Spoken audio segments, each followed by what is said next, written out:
Special ઉમિયાનું heavy ડ્યુટીનું હવે 20 દિવસનો રોપ થઈ ગયો છે તો આ મહિના દિવસનો થાય તો લીમડો આપણે કાયમી શાક માર્કેટમાં જોવા મળે 30નો ફૂટ કુંડી વોશિંગ પ્લાન્ટ જેમાં ડુંગળી લસણ મૂળા અને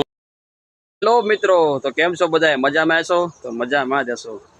તો મિત્રો તમે શાકભાજીના વિડીયોમાં ફૂલ સપોર્ટ આપો છો તેનો ધન્યવાદ તો તમને મિત્રો મારી આજ વાડી બતાવું આખી વાડી કે હું શેનું વાવેતર કરું છું હું સ્પેશિયલ શાકભાજીનું વાવેતર કરું છું તો તમને આજ બતાવું મારી વાડીનો વિડીયો ચાલો તો મિત્રો તમને આજ મારી વાડી બતાવું ચાલો તો મિત્રો આ ઢાળિયું પહેલા નંબરનું એ ઢાંડા માટે છે આ દેશી ખાતર આપણે પ્યોર શાકભાજીમાં ઉપયોગ કરવી છીએ 2 વર્ષે નાખી દેવાનું આ બીજા નંબરનું મકાન એમાં ખાતર બિયારણ અને પાલો જેવી વસ્તુ રાખવાની દવા આ ત્રીજા નંબરનું સ્ટોરેજ જેમાં તાળું મારી રહ્યું તેમાં દાંતીના બધા ઓજાર પછી લોઢિયા રાપુ દાઢા અને તોમરા જેવી વસ્તુ રાખવી છે અને આ ચોથા નંબરનું જેમાં ઓરડી છે ચાની ઓરડી જેમાં દોરા ચાદરા જે ખેતીમાં લાગતી ઉપયોગ વસ્તુ બધી અને લાઇટનું સ્પેશિયલ બોર્ડ મૂકેલા છે આ 4 રૂમ છે આપણી પાસે એમાં ચારેયમાં અલગ અલગ વસ્તુ ફિટિંગ કરી છે આ છે ટાટાની ગમણ અને આ છે દેશી ખાતર જેનો ઉપયોગ આપણે દર 2 વર્ષે ખેતીમાં કરી નાખવી છીએ આપણી 6 વીઘા જમીન છે આપણી પાસે 3 વાડી છે આ પહેલા નંબરની વાડી છે 2 વાડી બીજી અલગ ઠકાણે છે 3 વાડી આપણે શાકભાજીનું વાવેતર કરીએ છીએ તો આ દેશી ખાતર છે તો આ દેશી ખાતરનું આપણો ટાઈસના 5-6 ફેરા નાખી અને 20 ટ્રેક્ટર જેવા કરી નાખવી છે દર વર્ષે 2 વર્ષમાં આપણે ખાતર દેશી ખાતર આપણા શાકભાજી ઉપયોગ કરી નાખવી છીએ તો મિત્રો આ છે આપણું ઉમિયાનું મોટો પલાવ 24 મણનું સ્પેશિયલ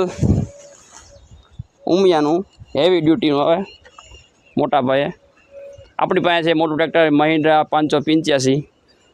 આ આપણે ત્યાં અહીંયા બધા ગોંડલમાં મળતા હોય 14 મણ 13 મણ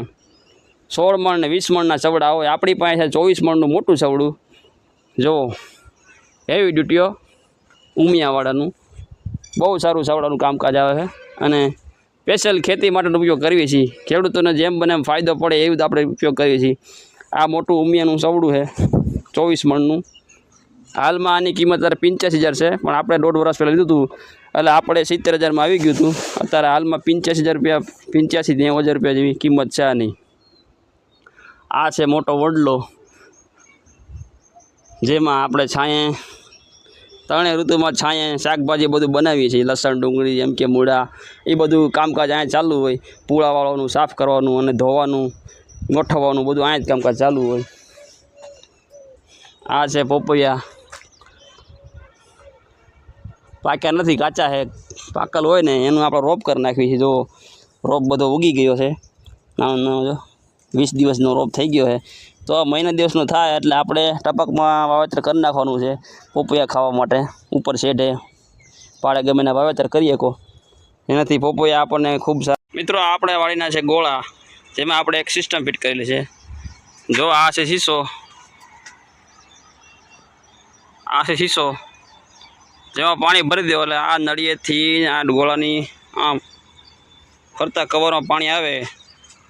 અને આખી કોથળો ભીનો થઈ જાય એના કારણેથી ગમે એ તડકો પડે લૂ પડે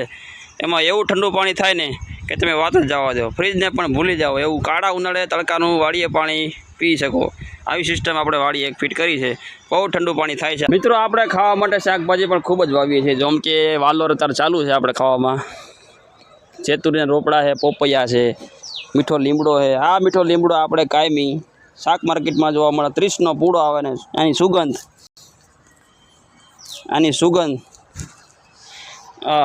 માઇન્ડ બ્લોઈંગ 1 નંબર સુગંધ આવે આની આ છે આપણી વાડીનો કૂવો 85 ફૂટ કૂવો છે ઊંડો જો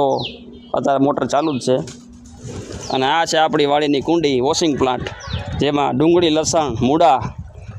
અને અન્ય વસ્તુ ધોઈને સાફસૂફ કરીને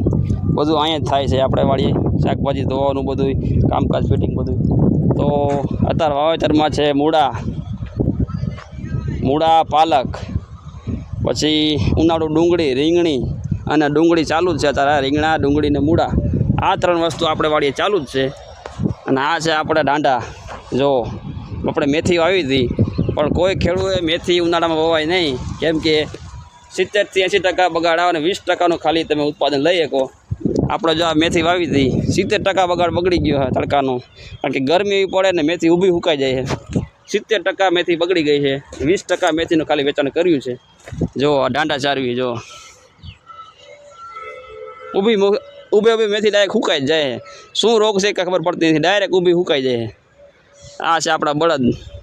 આપણી પાસે ટ્રેક્ટર છે તોય બળદ રાખવી છે, કેમ કે શાકભાજીમાં ટ્રેક્ટર બધી જગ્યાએ ન હાલે, તે માટે બળદ રાખવા પડે, કેમ કે 2-5 કેરા ગમે ખેડવા હોય તે માટે કામ લાગે. જો આપણા બળદ, એના માટે મકાઈનો કેરો કરેલા છે, 2 બીટ છે ખાવા માટે, એવું ઘણું બધું પાલો છે, જાહેર છે, કળબ છે,